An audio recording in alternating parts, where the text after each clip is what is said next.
Bonjour et bienvenue dans Atout Santé, l'émission qui vous rend acteur de votre santé. Aujourd'hui, nous allons parler des moyens de contraception. Plus de 90% des femmes sexuellement actives et qui ne souhaitent pas d'enfants utilisent une méthode contraceptive. Mais comment choisir son moyen de contraception? Quels sont les différents types de contraceptifs qui existent? Doit-on changer de contraception après 30 ans? Ce sont les questions auxquelles nous allons répondre. Alors, dans la première partie de l'émission, nous aborderons la question de la contraception des jeunes filles de 18 à 30 ans. Nous irons dans un premier reportage à la rencontre de conseillères du planning familial. Nous aurons une chronique pédagogique avec le docteur Alice Faure qui va nous parler des dispositifs intra-utérins. Y a-t-il encore des tabous? Et dans la seconde partie de l'émission, nous aborderons la question de la contraception chez les femmes de plus de 30 ans. Karine Cossineau, notre expert, nous parlera des complications cardiovasculaires de la contraception hormonale et nous terminerons avec la revue du web présentée par Fanny Mazméjean. Sur le plateau d'Atout Santé, nous accueillons nos invités, le docteur Julia Maruani qui est gynécologue, bonjour. Bonjour. Vous êtes accompagnée d'une patiente, Mélodie Desrolles. Bonjour. Bonjour. Nous accueillons aussi Claire Ricciardi qui est porte-parole et formatrice au planning familial. Bonjour, bonjour. Merci d'être là. Et enfin notre chroniqueuse Alice Faure, bonjour et merci d'être là. Merci. Docteur Maruani, nous allons évoquer dans cette première partie d'émission les moyens de contraception chez les jeunes femmes. Alors, avant de voir notre premier reportage, j'aimerais bien que vous nous dites, est-ce que vous pensez que les jeunes filles sont suffisamment informées sur les méthodes contraceptives? Est-ce qu'elles ne font pas beaucoup d'erreurs? Alors, il y a deux choses. Effectivement, les erreurs et l'information sont assez différents. Il y a quand même une information qui est probablement insuffisante dans notre pays. Pas assez d'intervention au niveau des collèges, des lycées, puisque c'est assez disparate selon les établissements et les villes. Sachant que la contraception, c'est un sujet qui est quand même assez tabou pour pas mal de familles. Donc, il y a un certain nombre de jeunes qui, effectivement, n'ont pas accès. Alors, aujourd'hui, les jeunes ont quand même accès au niveau de l'informatique, des ordinateurs, etc. Donc, ils peuvent avoir accès à certains sites sur la contraception. Et en ce qui concerne les erreurs, on va en parler un petit peu au fur et à mesure, il y a surtout des erreurs au niveau de la prise des pilules. Ça peut se discuter. D'accord, très bien. Et vous pensez que le taux d'IVG reste encore très élevé en France à cause d'une méconnaissance des moyens de contraception? Alors c'est une question compliquée. Oui, je me doute bien. Je pense que c'est difficile d'y répondre rapidement. Je pense qu'on pourrait baisser en tout cas un petit peu le taux d'avortement si il y avait une meilleure information, un meilleur accès pour certaines femmes à la contraception. Après, les avortements ne sont pas tous liés à des erreurs de contraception, il y a des échecs de contraception, donc il y aura une part peut-être un peu difficile à diminuer, mais en tout cas il y a des efforts à faire en termes de contraception. Oui.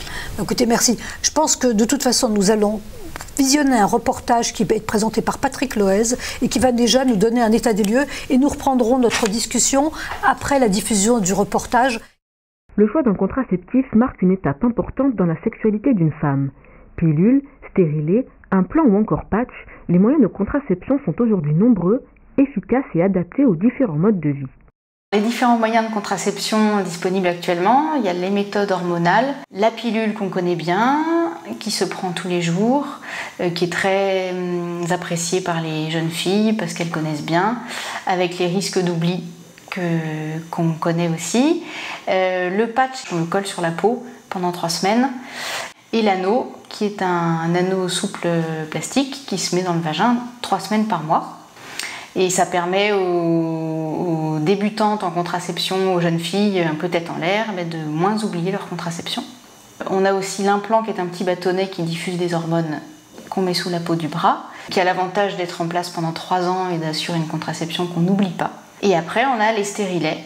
Donc le stérilet au cuivre qui est la forme naturelle sans hormones, avec les règles naturelles, et le stérilet avec hormones qui ne donne pas de règles du tout. Et il est à noter que ces 2 stérilets maintenant peuvent être posés chez des femmes qui n'ont jamais eu d'enfant. C'est une avancée pour la contraception de tout le monde. Le stérilet maintenant peut être mis à n'importe quel âge, absolument, même chez les jeunes filles, après 2 ou 3 vérifications médicales.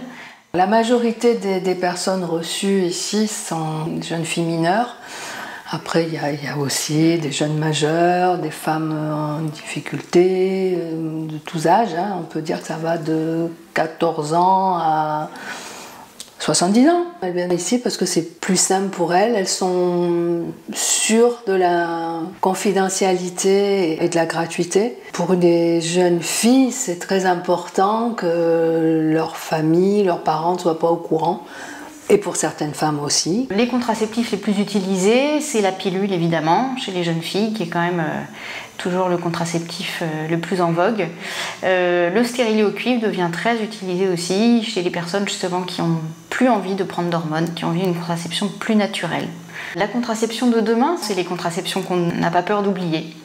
Voilà, celles qu'on ne doit pas prendre tous les jours, celles qui sont fiables et celles qui ont le moins d'effets secondaires possibles. Docteur Julia Marouani, on a vu un peu les différentes méthodes contraceptives, mais il s'est passé pas mal de choses ces dernières années en matière de contraception. On n'est pas dans un paysage complètement régulier. Il y a une crise de la pilule il y a 3 ou 4 ans, quand les femmes ont découvert en particulier qu'il y avait un certain nombre de risques à prendre la pilule. Alors est-ce que ça a entraîné une méfiance vis-à-vis de la contraception hormonale, cette crise ?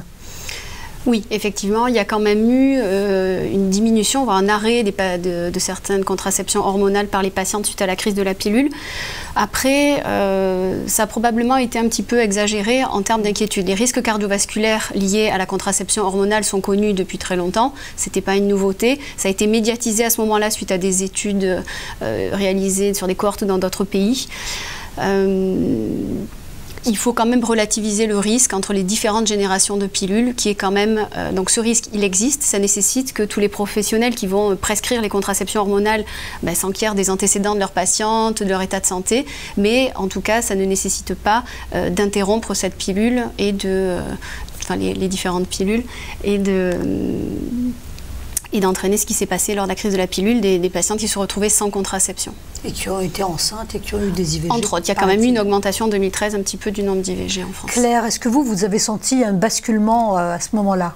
Alors, c'est vrai que la contraception, c'est un peu comme la lecture. Chacun doit apprendre. Hein. C'est pas parce que nos mères, elles ont fait quelque chose que les jeunes filles, elles doivent... Donc, il faut faire de l'information tout le temps. Hein. Et c'est vrai que par rapport à la contraception, la pilule a été la première contraception qui a libéré, qui a permis de quand même contrôler beaucoup les naissances. Et elle est restée comme le moyen phare. Et on dit aux jeunes filles, quand tu seras grande, quand tu auras des relations sexuelles, tu prendras la pilule. Je pense qu'il faut peut-être commencer un peu à changer le message et dire quand tu seras grande, que tu auras des relations sexuelle, tu prendras un moyen de contraception. Parce que le meilleur moyen de contraception, c'est quand même celui qu'on choisit et qui est adapté à ce qu'on fait. Et c'est vrai que tout le monde n'est pas adapté pour prendre la pilule. Le médecin en a parlé. Hein.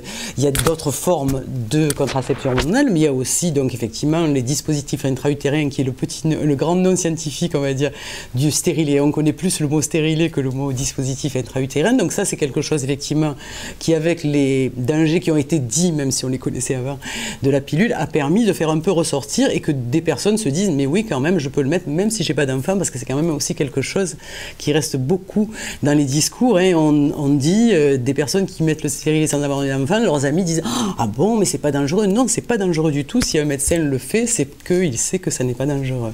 Oui, docteur Julia Marouani, quand vous voyez une jeune fille de 18 ans qui veut bien pour une contraception, comment vous choisissez, comment vous déterminez pilule, implant, anneau, voire stérilet? Comment vous faites? Sur quels critères vous décidez? Alors déjà, le plus important, c'est pas nous qui choisissons, qui devons choisir. Hein. Ça reste vraiment le choix de la patiente. C'est-à-dire que nous, on est là pour, une fois qu'on a pris soin de voir son état de santé, si elle a des contre-indications particulières, on est là pour lui proposer toutes les contraceptions qu'elle peut utiliser, en lui expliquant comment se prennent chaque mode de contraception, des choses qui se prennent de façon journalière ou hebdomadaire, mensuelle, ou des contraceptions de longue durée d'action, donc le stérilet et l'implant.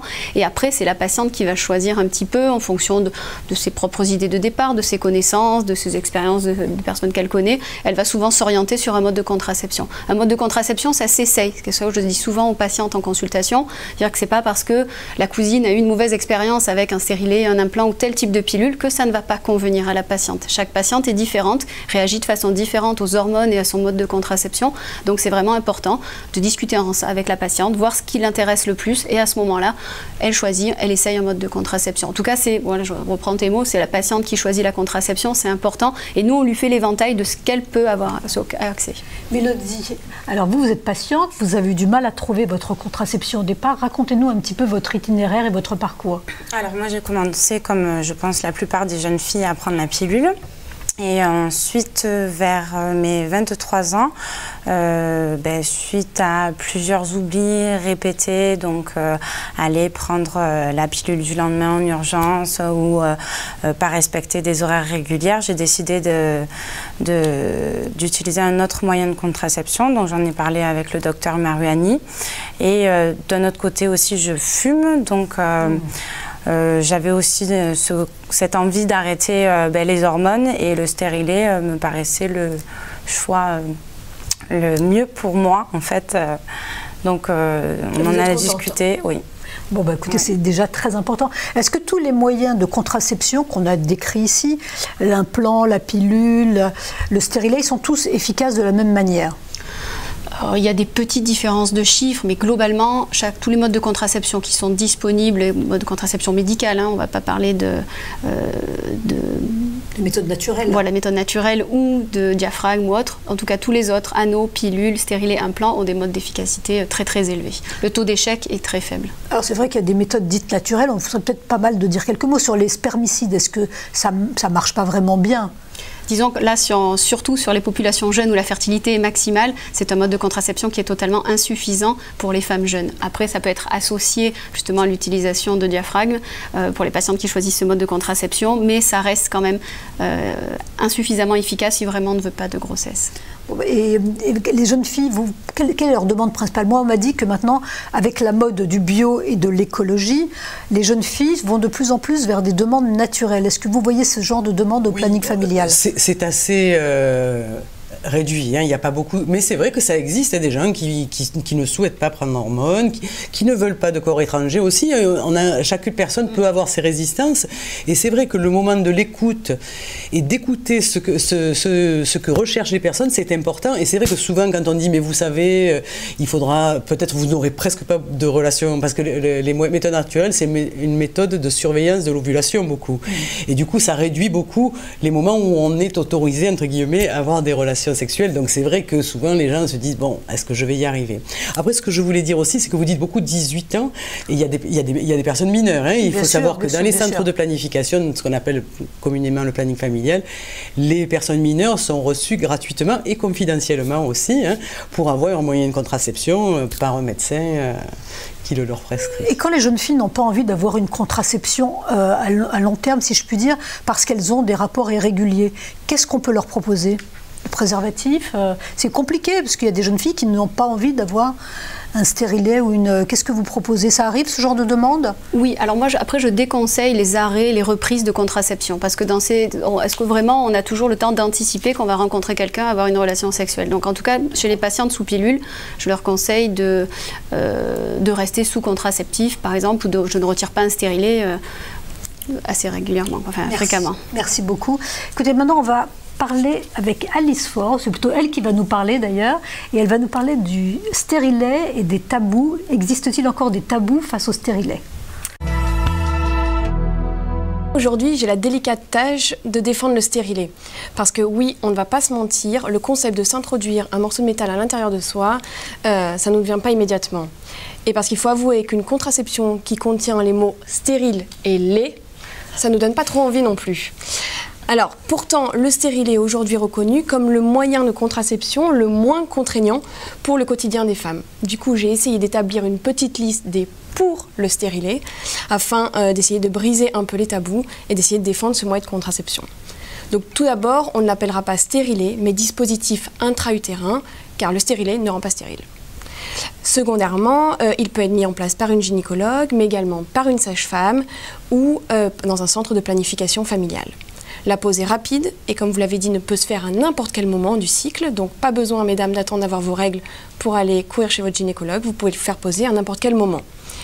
La pose est certes un petit peu désagréable, mais pour autant ne fait pas mal. Et on peut prendre des antalgiques 2 heures avant la mise en place, ce qui évite tout désagrément.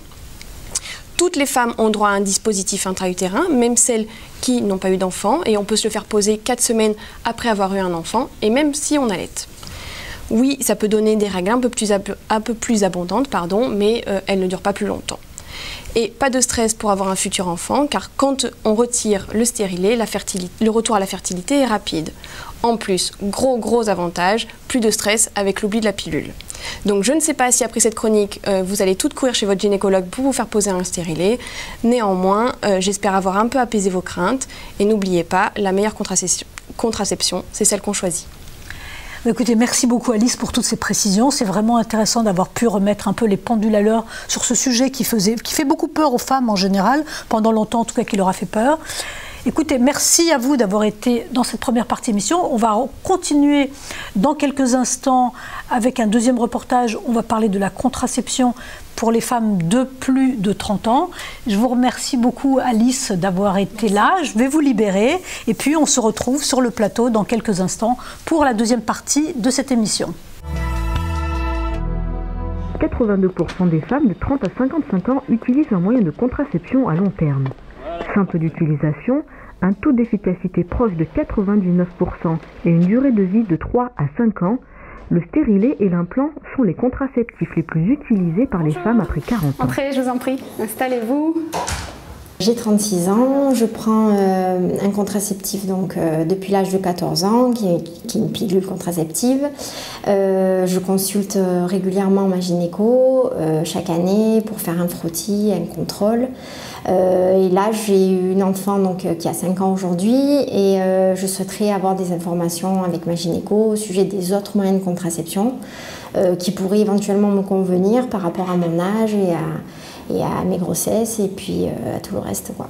Les modes de contraception, on va les classer en gros en modes de contraception qui sont à utilisation régulière, donc tout ce qui va se prendre tous les jours ou mensuellement. Donc il y a tout ce qui est pilule par voie orale, l'anneau contraceptif qu'on met au niveau du vagin et les patchs qu'on va coller au niveau de la peau. Après, il y a des modes de contraception qu'on appelle de longue durée d'action.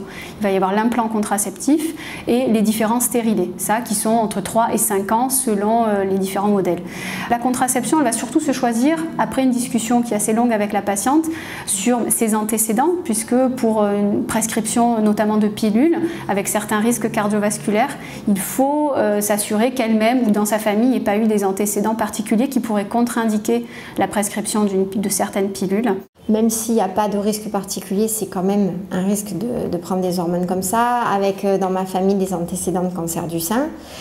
Certes, ça me fait réfléchir un petit peu, donc à voir peut-être dans quelques temps passer sur un moyen mécanique de protection comme un stérilet au cuivre, justement sans hormones, qui pourrait rentrer dans mon cas personnel des choses face à cette cette prise hormonale tous les jours comme ça avec l'antécédent que j'ai. Oui, en effet, ça peut me faire réfléchir, oui. Donc nous, on est là pour évaluer les situations à risque cardiovasculaire chez la femme qui vont contre-indiquer une prise de pilule. Par exemple, c'est important de rappeler que passé 35 ans, si la patiente est fumeuse, on ne peut plus prescrire de pilules qui vont contenir des œstrogènes. De retour sur le plateau d'Atout Santé avec le docteur Julia Maruani, qui est accompagnée aussi de Mélodie Desrolles. Nous avons toujours avec nous avons la chance d'avoir Claire Ricciardi, qui est toujours porte-parole et formatrice au planning familial. Ça n'a pas changé depuis tout à l'heure. Et nous accueillons notre chroniqueuse, le docteur Karine Cossineau. Bonjour Karine. Bonjour. Voilà. Alors, on a parlé des jeunes filles tout à l'heure. Est-ce qu'en grandissant, est-ce qu'en vieillissant, on n'est pas vieux après 30 ans, mais est-ce qu'il faut changer de mode de contraception? Est-ce qu'après 30 ans, il faut réfléchir? Ou est-ce que c'est après qu'on ait eu des enfants qu'on doit changer? Qu'est-ce qui change en fait après l'âge venant, si je puis dire? Alors, la seule chose qui va vraiment changer avec l'âge, c'est le tabagisme et la pilule œstroprogestative. C'est ce qu'on disait dans le reportage qui vient d'être diffusé. Sur le reste, moi j'ai tendance à vouloir un peu casser l'ordre de la norme contraceptive qui dit qu'on commence par la pilule. Pour une fois qu'on a eu des enfants, devoir mettre un stérilet. Je pense que chaque femme va choisir un petit peu ce qu'elle veut en fonction de sa vie, ses choix, et que c'est pas vraiment lié à l'âge, le mode de contraception, hormis la restriction du risque cardiovasculaire. Peut-être quand même même passé 40 ans, surtout chez les femmes qui ont des antécédents dans leur famille, de cancer du sein et autres, on pourrait quand même leur proposer plus facilement des méthodes non hormonales pour la suite de leur contraception. Parce que vous pensez qu'il y a un lien entre cancer du sein et pilule? C'est une question encore là aussi compliquée, mais je l'ai évoquée. Alors non, à part pour les patientes qui présentent des mutations génétiques héréditaires, où là vraiment il y a une contre-indication à poursuivre trop longtemps la contraception œstroprogestative. Pour les autres patientes, il n'y a pas de risque important d'augmentation du cancer du sein avec la pilule. Je sais que c'est un long débat. Claire, est-ce que vous voyez des femmes de plus de 30 ans qui viennent au planning familial ou c'est plutôt des jeunes filles au planning familial? Alors, on a plutôt, le planning familial est plutôt réputé pour la jeunesse du fait de la confidentialité, hein, parce que c'est une des grands bénéfices du planning familial, c'est qu'on vient, c'est confidentiel et gratuit, on n'a pas besoin d'en parler à ses parents. Après, c'est vrai qu'il y a des fois des difficultés pour trouver des gynécologues, il y a parfois des dépassements, c'est cher, donc c'est vrai qu'il y a aussi la question du tiers payant, et du coup, on a aussi des personnes qui ont plus de 30 ans qui viennent, oui. D'accord. Et dites-moi, Julia, est-ce que le stérilet est la méthode des femmes qui ont déjà eu des enfants? Est-ce que, ou pas forcément? Oui, on va dire que dans l'utilisation, la majorité des patientes qui mettent un stérilet à l'heure actuelle, c'est des patientes après avoir eu 1, 2 ou 3 enfants qui décident d'utiliser des contraceptions par stérilet, des fois même entre 2 grossesses. Mais ce qu'on a déjà évoqué, c'est qu'on peut le proposer à des femmes plus jeunes aussi. Mais c'est souvent un choix que font les femmes, de mettre un stérilet après les grossesses. Alors, il y a plusieurs types de stérilets sur le marché. C'est le médecin qui choisit la forme, le fait que ce soit hormonal ou pas hormonal. Est-ce qu'il y a des grosses différences entre le fait que ce soit hormonal ou pas hormonal? Oui, en termes de forme, ça c'est un petit peu du détail de gynéco, de médecin. Oui, les stérilets hormonaux sont à la fois contraception, mais sont aussi un traitement pour les patientes qui vont avoir des hémorragies, des saignements abondants pendant les règles, voire en dehors des règles. Donc, c'est utilisé de ces deux façons. Après, il y a comme les stérilets hormonaux vont entraîner une diminution des règles, voire un arrêt des règles, ça peut aussi être un choix de femmes qui ne veulent plus avoir leurs règles, d'emblée utiliser un stérilet hormonal pour diminuer leurs règles ou les arrêter. Alors jusqu'à quel âge on peut garder il faut garder une contraception hormonale ou un stérilet? Jusqu'à la ménopause. Jusqu'à la ménopause, ah oui, il faut aller jusqu'au bout. Parce que pas avec la pilule peut-être, mais en tout cas, c'est difficile de savoir à quel moment la fertilité s'arrête réellement pour une femme. Donc on a tous tendance à continuer la contraception jusqu'à la ménopause. Sauf qu'il y a certains stérilets qui enlèvent les règles, si j'ai bien compris. Oui. Et certaines pilules aussi. Aussi. Voilà, il y a plusieurs façons de faire. Soit on voit si la patiente cliniquement a des symptômes de ménopause, ou on peut faire des pauses de la contraception pour voir où elle en est. Écoutez, merci beaucoup pour toutes ces explications qui nous concernent toutes, puisque nous sommes un panel de femmes ici réunies autour de cette table. Je vais passer tout de suite la parole au docteur Karine Cossineau pour la parole d'expert, les risques cardiovasculaires dont on a beaucoup parlé au cours des années précédentes, liés à la contraception hormonale. Merci Karine. Alors nous avons à l'heure actuelle à notre disposition 4 générations de pilules, si je ne me trompe. Ces générations de pilules sont en fait liées à leur date d'apparition sur le marché et à leur composition en oestrogènes et progestatifs.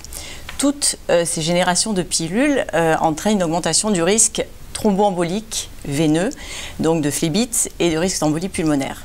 Mais les 3e et 4e générations favorisent plutôt l'athéromatose et donc les dépôts de plaques au niveau des artères et donc augmentent le risque cardiovasculaire. Donc en France, ce risque augmente avec les facteurs de risque, et donc avec l'âge de plus de 35 ans, avec l'obésité, avec la dyslipidémie, avec le diabète et surtout la poursuite d'un tabagisme. En France, 35% des femmes entre 20 et 45 ans qui prennent la pilule fument. Et le risque cardiovasculaire, à ce moment-là, est multiplié par 20. On observe environ 7 fois plus d'accidents thromboemboliques veineux chez les femmes qui fument et qui prennent la pilule, 8 à 9 fois plus d'AVC, et le risque chez les femmes qui fument plus de 10 cigarettes par jour et qui prennent la pilule au-delà de 35 ans, le risque d'infarctus est multiplié par 80, ce qui est quand même relativement important, et surtout avec les générations de pilules 3e et 4e. Donc il faut, lorsqu'il y a des facteurs de risque et que la patiente dépasse 35 ans, adapter le moyen de contraception pour éviter de leur donner des œstroprogestatifs per os, pour éviter les accidents cardiovasculaires. Voilà. Bah écoutez, merci beaucoup. Bon, la première chose à faire, c'est peut-être d'arrêter de fumer déjà, hein, parce que c'est pas bon pour la santé des femmes, c'est pas bon pour la santé du cœur, c'est pas bon pour la santé en général. Oui, mais beaucoup de femmes continuent à fumer et veulent qu'on leur change le moyen de contraception. Bah oui, elles préfèrent fumer que de changer de moyen de contraception. Oui. Je crois qu'il y a un vrai travail pédagogique à faire. Tout à fait. Par nous toutes, par nous tous, effectivement. Oui, allez-y. Ce que je voulais juste rajouter sur votre chronique, c'est que pour autant, les 3e et 4e générations ont une augmentation du risque cardiovasculaire par rapport aux 2e générations. Mais il ne faut surtout pas que les patientes qui sont sous cette contraception depuis longtemps et qui n'ont jamais eu de problème, sachant que le risque cardiovasculaire il est maximal les premiers mois d'utilisation, arrêtent brutalement leur contraception parce qu'elles sont sous 3e ou 4e génération. Peuvent en rediscuter lors de la prochaine consultation avec le gynéco. Je crois la prescription de seconde génération chez elles. Voilà, en première intention, on a tout intérêt à prescrire des 2e générations qui ont un risque cardiovasculaire inférieur, mais les 3e et 4e générations ont leur place parce qu'elles ont des effets secondaires différents, une tolérance différente qui peut amener à leur prescription. Merci beaucoup Karine. Écoutez, nous allons vous libérer. Et puis pour terminer notre émission, nous allons laisser la parole à Fanny Mazméjean avec la revue du web. Fanny, eh bien, on vous retrouve tout de suite dans une pharmacie, exceptionnellement. Vous allez nous parler de la contraception chez l'homme. Et oui, eux aussi, ils doivent s'en préoccuper. Bonjour à tous, aujourd'hui je suis dans une pharmacie. Vous vous demandez peut-être pourquoi une pharmacie? Eh bien parce que j'ai voulu rappeler à ces messieurs que la contraception n'est pas qu'une affaire de femmes, mais bien d'hommes également. Le moyen le plus connu de la contraception reste le préservatif, donc vous pouvez le trouver sur toutes ses formes, qu'il soit fin, qu'il soit coloré, qu'il soit avec de la saveur ou autre. Le préservatif reste l'indémodable moyen de contraception pour vous messieurs. Le préservatif a 2 rôles. Un rôle contraceptif, bien évidemment comme on l'a évoqué, et un rôle préventif qui permet de lutter contre les maladies sexuellement transmissibles. Il existe un autre moyen pour vous messieurs qui est un peu plus radical cette fois-ci, c'est la vasectomie. Alors qu'est-ce que la vasectomie? C'est une opération mineure qui consiste à couper les canaux déférents, ce qui empêche du coup la communication entre le sperme et le liquide séminal. Donc l'homme reste stérile, donc c'est une intervention irréversible. Pour éviter une stérilité définitive chez vous messieurs, une entreprise américaine a mis au point un système de clamp en fait qui permet de fermer et rouvrir en fait les canaux, ce qui permet une stérilisation réversible, donc qui n'est pas stérile à vie. Savez-vous que vous aussi, messieurs, vous pouvez prendre la pilule. Certes, elle n'est pas très répandue pour le moment en France, mais n'hésitez pas, allez vous la faire prescrire et puis faites le premier pas. Merci beaucoup Fanny, et puis j'espère que les hommes qui nous écoutent vous ont entendu. En tout cas, c'est la fin d'Atout Santé. Nous remercions tous les intervenants, nos invités et les téléspectateurs qui sont de plus en plus nombreux à nous écouter. En attendant, vous pouvez visionner notre émission sur notre chaîne YouTube Atout Santé. Vous pouvez aussi nous adresser vos commentaires et vos questions sur atout-org.com ou sur Facebook Atout Santé. Merci de votre attention. Rendez-vous dans notre prochain numéro d'Atout Santé et d'ici là, eh bien sûr, soyez acteurs de votre santé.